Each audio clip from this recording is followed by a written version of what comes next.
8 फरवरी बाबा इस धरा पर आए ब्रह्मा के तन में। कह रहे हैं बच्चे, तुम जिसकी भक्ति करते थे, जिसे ढूंढते थे, अब मैं तुम्हारे सामने बैठा हूं। तुम मेरी श्रीमत पर चल रहे हो तो तुम्हारे ऊपर बृहस्पति की दशा है, बाकी संसार पर राहु की दशा है, क्योंकि वो विकारों में हैं। उनके श्रेष्ठ कर्म नहीं हैं, उस श्रीमत पर नहीं चल रहे हैं। तुम मेरे पास आ गए हो तो तुम पर अब बृहस्पति की दशा हो गई है। भगवान का भारत से बहुत प्यार है। ये बृहस्पति की दशा भी भारत पर ही होती है। मैं आता हूँ तुम भारतवासियों को पुनः देवी राज देने के लिए। तुम स्वर्ग में थे, विश्व पर राज करते थे, तुम 16 कला संपूर्ण थे, संपूर्ण निर्विकारी थे। मैंने ही तुम्हारे द्वारा भारत को स्वर्ग बनाया था, तो जरूर राजाई भी तुम्हें ही मिलेगी। अब मैं फिर से आ गया हूँ, भारत को फूलों का बगीचा बना रहा हूँ। रावण ने इसे कांटों का जंगल बना दिया है, मैं तुम्हें फूल बना रहा हूँ। पवित्र आत्माएं, कितना सुंदर बगीचा बना देता हूँ देवताओं का। देखो उस दुनिया को देखो जहाँ सुख ही सुख है, कोई कांटा नहीं, कोई विकार नहीं, किसी की अकाल मृत्यु नहीं, कोई रोग शोक नहीं। ऐसी दुनिया मैं तुम्हारे लिए स्थापित कर देता हूँ, तो तुम्हें मेरी मत पर चलना है। मैं इस ब्रह्मा के तन में आया हूँ। इसको भी कितना नशा रहता है। मैंने शिव बाबा को अपना रथ लोन पर दिया है। बिल्कुल ठीक बात है, मैं इसके रथ में आकर तुम सबको ज्ञान दे रहा हूँ, इस भारत को फूलों का बगीचा बना रहा हूँ। तो तुम्हें विकारों का और अवगुणों का दान देना है। जब तुम इनका दान करोगे, कहावत है ना, दे दान तो छूटे ग्रहण। तो ये जो राहु का ग्रहण लगा हुआ है ये छूट जाएगा। जिन विकारों के कारण तुम दुखी हो वो छूट जाएंगे और तुम सुखी हो जाओगे। तो तुम्हें 16 कला संपूर्ण बनना है। उसके लिए सदा याद की यात्रा पर रहना है, देही अभिमानी बनना है, देह अभिमान को छोड़ते चलना है। और ये जो विकार हैं, जो देह अभिमान के कारण आ गए हैं, इनसे मुक्त होते चलना है। सबसे बड़ा कांटा काम विकार का कांटा है, जिसने भारत को नरक बनाया है। और दूसरा क्रोध, क्रोध भी बहुत बुरा कांटा है, ये भी घर घर में तबाही मचाता रहता है। तुम्हें इन सभी विकारों पर विजय प्राप्त करके अपने को सच्चा सच्चा फूल बनाना है। मैं तुम्हें गाइड कर रहा हूँ। तुम बहुत भक्ति करते थे, जन्म जन्म तुमने भक्ति में तीर्थों पर फेरे लगाए, पर तुम्हें मिला क्या? अल्पकाल की शांति मिलती थी, मनोकामनाएं पूर्ण हो जाती थी, तुम नीचे उतरते ही आए हो। अब मैं तुम्हारी चढ़ती कला करा रहा हूँ, तुम्हें सिखा रहा हूँ कि तुम देही अभिमानी सोल कॉन्शियस कैसे रहो। तुम्हें मुरलियाँ मिलती हैं, मुरलियाँ माना भगवान के महावाक्य।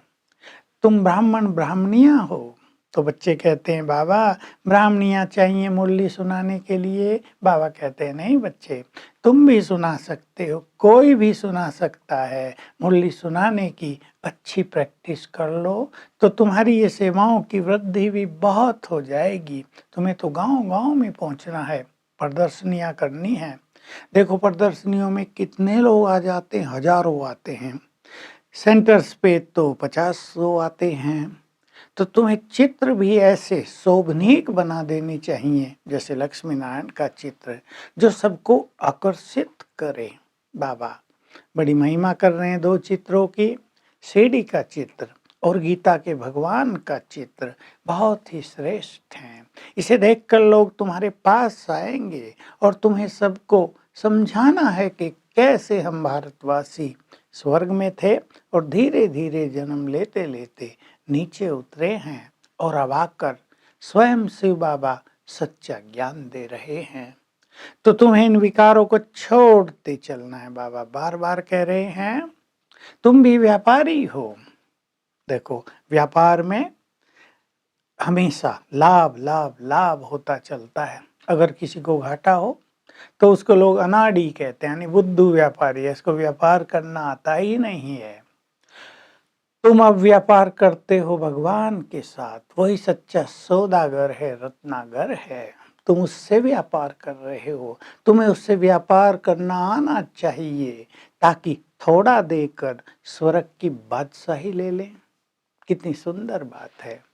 तुम यहाँ भी व्यापार करते हो तो ये सौदा भी दिया करो, सबको बाप का परिचय भी दो, उन्हें स्वर्ग में चलने का मार्ग भी बताओ, तो तुम्हारा डबल व्यापार होता जाएगा और तुम्हें लाभ ही लाभ होता जाएगा। उस दिन एक गीत बजा था मुरली से पहले, तुम ही हो माता पिता तुम ही हो। तो बाबा कह रहे, बार बार कहा, तुम्हें कितनी खुशी होनी चाहिए जिसकी महिमा में गीत गाते थे, अब तुम उसके सम्मुख बैठे हो। वो तुम्हारे लिए सुखधाम बना रहे हैं, तुम्हारे लिए स्वर्ग की राजा स्थापित कर रहे हैं। भगवान स्वयं आकर तुम्हारा सर्वेंट बना है। कितनी बड़ी बात बाबा ने कह दी। तो तुम्हें बहुत खुशी होनी चाहिए, तुम्हारी सेवा में उपस्थित हुए हैं बाबा। लोग तो कह देते हैं भगवान ने ये खेल बनाया ही क्यों।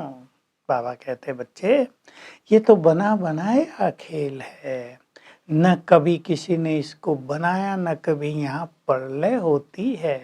दूसरी बात कह देते हैं आत्मा तो निर्लेप है। बाबा बहुत गुह्य बात सुना रहे कि इस आत्मा में ही तो 84 जन्मों का सारा पार्ट भरा हुआ है। वो पार्ट प्ले करती है, पाप और पुण्य वही तो करती है, तो आत्मा निर्लेप नहीं हो सकती है। फिर कह रहे हैं कि बाबा का तुम बच्चों से बहुत प्यार है, तुम्हारे लिए यहाँ भी सुख के साधन बनाते रहते हैं, मकान बनाते हैं ताकि बच्चे आकर सुखपूर्वक रहें, उन्हें कोई तकलीफ न हो। वरदान, फुल स्टॉप द्वारा श्रेष्ठ स्थिति का मेडल प्राप्त करने वाले महावीर भव। शक्तिशाली वही हैं जो एक सेकंड में अनेक संकल्पों को फुल स्टॉप लगा दें, उन्हें ही श्रेष्ठ स्थिति का मेडल प्राप्त हो जाएगा। तुम्हारी रूहानी सेना है, इसमें और कोई मेडल देता नहीं है। अगर ऐसी स्थिति का अभ्यास करेंगे तो श्रेष्ठ स्थिति बन जाएगी, इसको ही मेडल कहा जाएगा। और ऐसी स्थिति वाले ही महावीर बनते हैं, बहुत शक्तिशाली आत्मा बन जाते हैं। तो फुल स्टॉप लगाने के लिए भी ज्ञान और शक्तिशाली स्थिति की बहुत आवश्यकता है। स्लोगन है, हर परिस्थिति को श्रेष्ठ स्थिति से पार करने वाले उड़ता पंछी बनो। तो आज हम जरा अपने को देखेंगे। हमें खुशी रहती है कि भगवान के सम्मुख हैं, अभी भी वो हमारे सम्मुख रहता है। और क्या हम अपने व्यर्थ विचारों को जल्दी से जल्दी फुल स्टॉप लगा सकते हैं? तो आज अभ्यास करेंगे 5 स्वरूपों की बहुत अच्छी अनुभूति का। और अगर आप हर घंटे में एक बार कर लें, ट्रैफिक कंट्रोल बजे तब कर लें, 3 मिनट का गीत बजे तब कर लें अच्छी तरह से, तो सारा दिन मन के संकल्पों को फुल स्टॉप लगा ही रहेगा। ओम शांति।